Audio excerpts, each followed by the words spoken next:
दुधी भोपळ्याचा हलवा करण्यासाठी सर्वात आधी आपण कवळा दुधी घेणार आहोत। याला स्वच्छ धुवून घेतलेला आहे।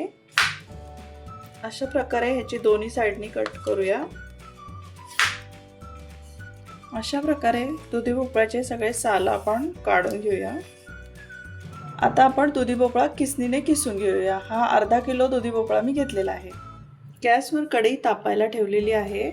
यामध्ये 3 चमचे साजूक तूप घालूया। यामध्ये आपण अर्धा किलो दुधी भोपळ्याचा किस घालूया। 5 मिनिट हाय फ्लेमवर याला आपण परतवून घेऊया। आता यामध्ये 150 ग्रॅम इतकी साखर घालूया। साखर आपण आवडीप्रमाणे कमी जास्त गोड करू शकतो। गॅसची फ्लेम मीडियमवर करूया। भोपळा सुरुवातीला छान व्यवस्थित 5 मिनिट हाय फ्लेमवरती परतला गेलेला आहे। यामध्ये अर्धा कप दूध घालूया। 10 मिनिट मंद आचेवर हलवा व्यवस्थित शिजून देऊया। मीडियम फ्लेमवर हलवा व्यवस्थित शिजला आहे। यामध्ये आपण 150 ग्रॅम खवा घालणार आहोत। अर्धा किलो दुधी भोपळ्याच्या किसाला आपण 150 ग्रॅम खवा घेतलेला आहे। त्याऐवजी आपण अर्धा लिटर दुधाचा पण वापर करू शकतो। सर्व पाणी व्यवस्थित आटून देऊया। तोपर्यंत मंद आचेवर आपण याला शिजवून घेऊया।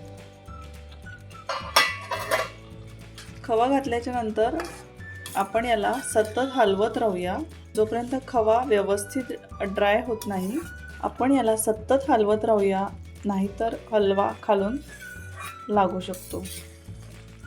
छोट्या पॅनमध्ये आपण 1 चमचा तूप घालूया।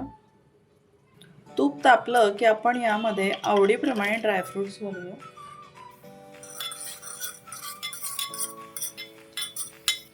ड्रायफ्रुट्स तुपामध्ये परतवून घेतलेले आहेत। आपण यामध्ये ड्रायफ्रुट्स घालूया। गॅसची फ्लेम ऑफ करूया।